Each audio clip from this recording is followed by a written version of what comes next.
வணக்கம் நண்பர்களே, Tamil news vision சேனலுக்கு உங்களை வரவேற்கிறோம். வீடியோவை பார்ப்பதற்கு முன் மறக்காம எங்க சேனலை சப்ஸ்கிரைப் செய்து பெல் ஐகானை கிளிக் செய்யுங்க.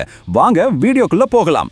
சரி, தமிழக அரசியல்ல இப்போ ஒரு மாபெரும் மாற்றம் நடந்திருக்கு. நடிகர் விஜய் அவர்கள் முதலமைச்சரா பதவியேற்ற பிறகு நடந்த சுவாரஸ்யமான திருப்பங்கள், புதிய கொள்கைகள், அதோட அரசியல் அதிர்வலைகள் பத்தி நம்ம சோர்ஸ் என்ன சொல்லுதுன்னு இந்த விளக்கப்பதிவுல ரொம்ப டீப்பாவும் சுவாரஸ்யமாவும் பார்க்க போறோம்.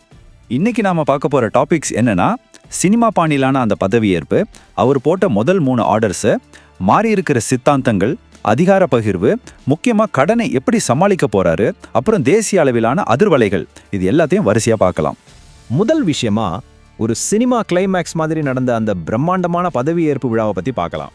இதுல நாம கவனிக்க வேண்டிய ஒரு ரொம்ப முக்கியமான விஷயம் என்னன்னா, அவருடைய பொறுமை தாங்க. ஏன்னா 118 எம்எல்ஏக்களோட பெரும்பான்மையை நிரூபிக்க அவர் ஒரு தடவை இல்ல 4 முறை ரொம்ப மரியாதையா ஆளுநரை சந்திக்க வேண்டியிருந்ததுன்னு நம்ம தரவுகள் சுட்டிக்காட்டுது. அதுக்கப்புறம்தான் தன்னோட 9 அமைச்சர்களோட அவர் பதவியேற்றுக்கிட்டார். அடுத்து அவர் முதலமைச்சரான உடனே போட்ட அந்த முதல் 3 ஆர்டர்ஸ் என்னன்னு பார்க்கலாம். பதவியேற்ற உடனே துளியும் தாமதிக்காம தான் கொடுத்த வாக்குறுதிகளை நிறைவேற்றும் விதமா 3 முக்கியமான கோப்புகள்ல கையெழுத்து போட்டார். அது என்னன்னா, ஒவ்வொரு குடும்பத்துக்கும் மாசம் 200 யூனிட் இலவச மின்சாரம், பெண்களுக்கான ஒரு பிரத்யேக பாதுகாப்பு படை, அப்புறம் போதையில்லா தமிழ்நாடு அப்படிங்கிற இலக்க அடைய ஒரு சிறப்பு போதைப் பொருள் தடுப்பு படை. இந்த 3 விஷயமும் முதல் நாள்லயே அவருடைய பிரையாரிட்டி என்னங்கிறத ரொம்ப தெளிவா காட்டுது. சரி, இப்போ ஒரு முக்கியமான செக்ஷனுக்கு வருவோம். அவருடைய ஐடியாலஜி, அதாவது சித்தாந்த ரீதியான அரசியல் முந்தைய அரசிடமிருந்து எப்படி மாறி இருக்குன்னு பார்க்கலாம். முந்தைய திமுக அரசோட பிளேபுக்ல இருந்து விஜய் எப்படி கம்ப்ளீட்டா மாறுபடுறாருன்னு நம்ம சோர்ஸ் ரொம்ப ஆழமா விவரிக்கிறது. முந்தைய அரசு ஆளுநர் கூட ஒரு மோதல் போக்க கடைபிடிச்சதாவும், சட்டப்பேரவையில தேசிய கீதம் முழுமையா பாடப்படுறதை தவிர்த்ததாவும் தரவுகள் சொல்லுது. ஆனா விஜயோட அப்ரோச் அப்படியே வேற மாதிரி இருக்கு. ஆளுநர் கூட ரொம்ப பொறுமையா ஒத்துழைச்சது மட்டும் இல்லாம, வந்தே மாதரம், ஜனகணமன, தமிழ்தாய் வாழ்த்துன்னு இந்த 3ஐயுமே தன்னோட பதவியேற்பு விழாவில முழுமையா பாட வச்சிருக்கார். இது தேசியம், மாநிலம் ரெண்டையுமே மதிக்கிற ஒரு சிக்னலா பார்க்கப்படுது.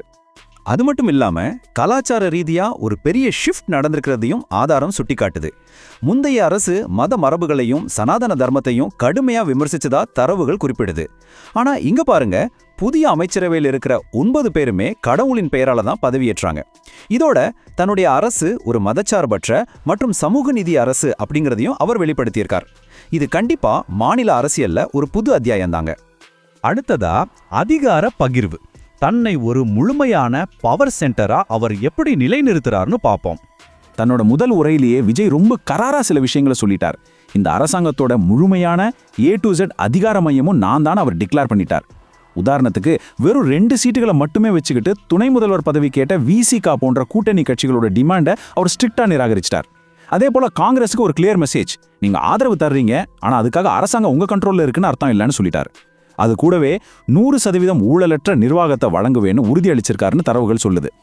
சரி, இப்படி எல்லா அதிகாரத்தையும் கையில் எடுத்திருக்கிற அவருக்கு முன்னாடி நிக்கிற ஒரு இமாலய கேள்வி என்ன தெரியுமா? வரலாற்றிலேயே இல்லாத அளவுக்கு இருக்கிற ஒரு மாபெரும் கடன் சுமையை வச்சுக்கிட்டு 40க்கும் மேற்பட்ட இவ்வளோ பெரிய நலத்திட்டங்களை ஒரு அரசாங்கத்தால நிஜமாவே சமாளிக்க முடியுமா?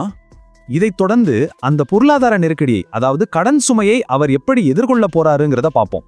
ஸ்கிரீன்ல இருக்கிற இந்த பிரம்மாண்டமான நம்பரை பாருங்க. 10 லட்சம் கோடி ரூபாய். நம்ப முடியலையா? ஆனா நம்ம தரவுகளின்படி இதுதான் இப்போதைய தமிழக அரசோட மலைக்க வைக்கும் கடன் சுமை. சும்மா இல்லைங்க, அவ்வளோ பெரிய அமௌண்ட் இது. அந்த 10 லட்சம் கோடி கடனை ஒரு பக்கம் வச்சுக்குவோம். இன்னொரு பக்கம் அவர் கொடுத்திருக்கிற ரொம்ப காஸ்ட்லியான வாக்குறுதிகளை கொஞ்சம் கவனிங்க. குடும்பங்களுக்கு வருஷத்துக்கு 6 இலவச கேஸ் சிலிண்டர், ஏழை பெண்களின் திருமணத்துக்கு 8 கிராம் தங்கம், அதோட 2500 ரூபாய் மதிப்புள்ள பட்டுப்புடவை, 5 ஏக்கருக்கும் குறைவான நிலம் வச்சிருக்கிற விவசாயிகளுக்கு 100% விவசாய கடன் தள்ளுபடி, 5 ஏக்கருக்கு மேல இருந்தா 50% தள்ளுபடி. இந்த நிதி நிலைமையை கணக்கு போட்டு பார்க்கும்போது புதிய அரசோட பொருளாதார நிலைத்தன்மை மேல தரவுகள் ரொம்பவே சீரியஸான சந்தேகங்களை எழுப்புது. இந்த ஃபைனான்ஷியல் பேலன்சிங் ஒரு பக்கம் இருக்கட்டும், பிராந்திய அளவில் நடந்திருக்கிற இந்த அரசியல் பூகம்பம் தேசிய அளவிலான கூட்டணிகளில் எப்பேற்பட்ட தாக்கத்தை ஏற்படுத்தியிருக்கு? இது ரொம்ப இன்ட்ரெஸ்டிங்கான ஒரு கேள்வி இல்லையா? இப்போ நம்ம கடைசி பகுதிக்கு வந்துட்டோம். தேசிய அரசியல்ல ஏற்பட்டிருக்கிற சலசலப்புகளை பற்றி விவாதிக்கலாம். இந்த பதவியேற்பு விழாவில் ராகுல் காந்தி நேர்ல கலந்துகிட்டது ஒரு ரொம்ப ஸ்ட்ராங்கான மெசேஜ் கொடுக்குதுங்க. அதாவது பல வருஷங்களா திமுக கூட இருந்த கூட்டணியை மெல்ல ஓரம் கட்டிட்டு இனிமே விஜய் கூட கைகோர்க்க காங்கிரஸ் முடிவெடுத்துட்டாங்க அப்படிங்கிறத இது கிளியரா காட்டுதுன்னு ஆதாரம் சொல்லுது. இன்னொரு பக்கம் பிரதமர் நரேந்திர மோடியோட முதல் ரியாக்ஷன் எப்படி இருந்ததுன்னு பாருங்க. ரொம்ப டிப்ளோமேட்டிக்கா புதிய முதல்வரை வாழ்த்தி வரவேற்றார்.